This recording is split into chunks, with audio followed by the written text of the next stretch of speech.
ABC Listen. Podcasts, radio, news, music and more. An Aussie doctor sells his car and writes a will. As soon as you cross those big concrete walls and you go into Gaza, it's just destruction everywhere.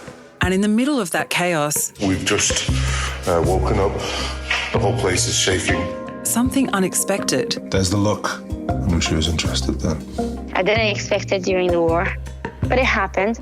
Dr. Mo's Mission, a story by Background Briefing, available on ABC Listen.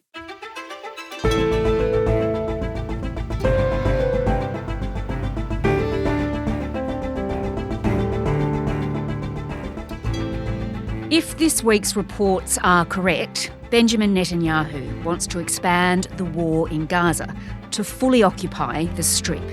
So what can the world do to stop that? Well, France, Canada and the UK had already been trying to pressure Israel by announcing plans to recognise a Palestinian state, a move Australia could take too. Today, Guy Ziv, Associate Professor at American University's School of International Service, on what that means and whether it could help. I'm Sam Hawley on Gadigal land in Sydney. This is ABC News Daily.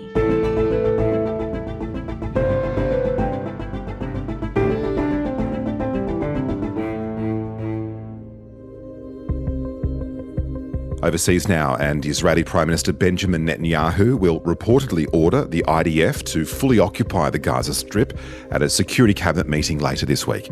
There are now reports by Israeli media that Mr Netanyahu has decided on a full occupation of Gaza. However, that hasn't been confirmed by his office. Guy, there is increasing concern about the images the world is seeing coming out of Gaza. Now, there are reports that Benjamin Netanyahu is about to expand his campaign there. Just tell me what he's been saying. Well, he mentioned, we're committing to free Gaza from the tyranny of these terrorists, quote unquote. We must continue to stand and fight together to achieve all our war objectives. The defeat of the enemy, the release of our hostages, and the assurance that Gaza will no longer pose a threat to Israel. Later this week, I will convene the Cabinet to instruct the IDF on how to achieve these three objectives, all of them, without exception. Incredibly controversial, not just in the international community, but in Israel itself. It demonstrates three things. First, it's further confirmation that Netanyahu is ultimately driven by his political needs rather than national security considerations. He's beholden to his far-right coalition partners because without continuing the war, he loses his coalition. Second, it amounts to an admission of failure, since the strategy of putting heavy military pressure on Hamas clearly has not worked. And third, it shows that as of today, Trump has not used the leverage he has on his friend Netanyahu. Now, it's not too late. He could still put the kibosh on this plan, but he does have quite a bit of leverage that he has not exercised yet. And of course, we have had those awful images of an emaciated Israeli hostage being held by Hamas. But domestic opposition to the Gaza war is at an all-time high, isn't it, in Israel? The calls are growing for the remaining hostages to be returned through a diplomatic deal. So Benjamin Netanyahu's not listening to that. That's correct, because he is only focused on one thing, and that is his political survival. And so he is perfectly comfortable with ignoring, dismissing, downplaying whatever domestic opposition there is. And there's a reason he is not interested as of now in calling for early elections, because it would not bode well for him. What would a full occupation of Gaza actually look like? What does that mean? Well, it's a disastrous idea because it'll end up causing even greater misery to the Palestinians there. It'll mean giving up on the lives of the 20 living hostages who face immediate death given their conditions.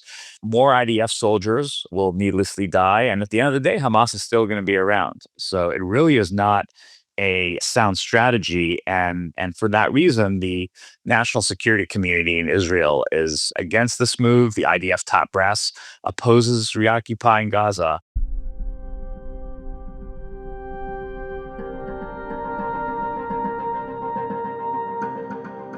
All right, well, Guy, let's turn now to this issue of recognition of a Palestinian state, which has infuriated Benjamin Netanyahu. There are a growing number of nations saying they will respond to the horror in Gaza by recognising a state of Palestine. So just tell me about that and what we've seen. Well, so as of today, there are 147 out of the 193 member states of the UN that already recognize a Palestinian state. So that's more than 3/4. Now, if France and the UK and Canada, and I think Malta also made a similar announcement, go ahead with their plans, that would bring the total to 151 countries. The significance here is, in terms of the countries that are joining, is that we're talking about mostly allies of Israel, because France and the UK would be joining China and Russia, which would leave the US as the only permanent member of the UN Security Council that would not recognize a Palestinian state. This is largely symbolic. I mean, this is not just because they declare a state doesn't actually create a state, but it does mark a major diplomatic shift among Israel's allies and highlights just how isolated Israel is becoming, bringing it closer than ever before to pariah status. Well, here, the Prime Minister, Anthony Albanese, he hasn't done this yet, although he seems to be moving closer. He says conditions that achieve lasting security for Israel need to be met first.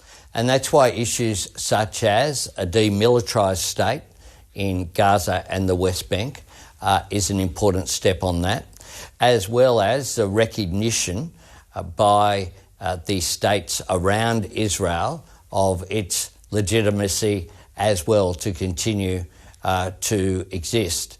Now, as we mentioned, Benjamin Netanyahu is really angry about this. He says that creating a Palestinian state would reward Hamas for terrorism and actually pose a great risk to Israel. Well, so the Trump administration shares that view. They're saying that this would reward Hamas, which they view, of course, as the real obstacle to a ceasefire. And Secretary of State Marco Rubio called it an irrelevant move. But we're seeing more and more calls for, even within the United States, for the U.S. even to follow suit eventually. I mean, over a dozen House Democrats signed a letter asking Trump to follow our allies and recognize a Palestinian state. Now, this is still a small minority, but that's not something we've seen in the past. So I think all of this really reflects the international community's outrage over the humanitarian crisis in Gaza and the widespread belief that Israel, in this case, is to blame.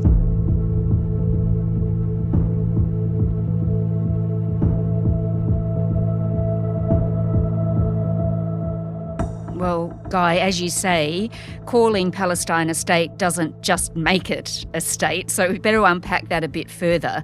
To really understand this, we need to remember what the Palestinian territories look like, including, of course, the occupation of the West Bank and the Israeli settlements there. Well, the Palestinians are divided both politically and territorially. You have the Palestinian Authority that is led by Fatah, which is a secular nationalist party. Hamas, of course, governs the Gaza Strip and is at odds with Fatah. So it'll be very, very difficult to create any kind of contiguous Palestinian state or agree to a government. But, honestly, nobody's really talking, neither Palestinians nor Israelis right now are talking about a Palestinian state at the moment. Yet, at the same time, it is the one vision that could work in the long run. Okay, so the conditions for a state are just not there at the moment. What are they? Well, for one thing, the Palestinians would have to have some sort of unified government. And of course, they would have to have enough support from the public, both among Palestinians and among Israelis. The conditions right now are not ripe. There are a lot of obstacles, including the growth of Jewish settlements and the West Bank. The settlers would like to not just expand the settlements there, but they would like to rebuild Gush Katif or something similar to Gush Katif, which was the block of settlements in the Gaza Strip that Israel withdrew from 20 years ago. So you don't have the conditions currently in place, but that doesn't mean that you cannot take steps to preserve the two-state solution, because in the long run, that is really the only viable approach, to have a Palestinian state that would live side by side in peace with a Jewish state. And that's something that neither Hamas nor the Netanyahu government is interested in. All right, so a nation recognising Palestine as a state, it doesn't really change anything per se right now on the ground. It's more symbolic. What are they trying to achieve, the UK, France, Canada, and potentially Australia if we go down this path? I think the immediate goal is to end this war and to provide humanitarian relief to the Gazans. None of these declarations or variations of this one declaration is kind of a detailed plan for a two-state solution. But we already have plenty of detailed plans for a two-state solution. So it's really no mystery as to what a two-state solution would entail. I also don't buy the notion that this is a reward for Hamas, because Hamas does not support a two-state solution. Hamas supports one state, which would replace, of course, the Jewish state. So this would actually, in a way, make Hamas less relevant if this were to go through.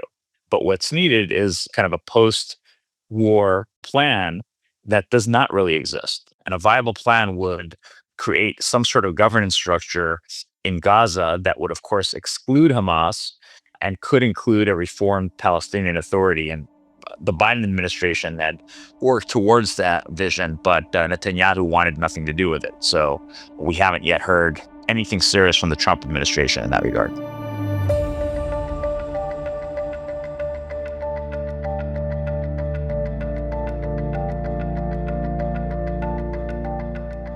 Right, so Guy, more nations are agreeing to recognise a Palestinian state, much to the disgust, of course, of the Israeli Prime Minister. But what do you think? Does that actually apply any more pressure on him to agree to move forward to this two-state solution that you've been speaking about? I think a lot of this depends on President Trump, because we know that Hamas right now is led by Izzeldin al-Haddad. He's the new Hamas chief, and he's a hardliner even by Hamas standards. So we cannot expect anything positive from him in this regard. And Netanyahu, as I mentioned earlier, is really driven by his domestic political needs.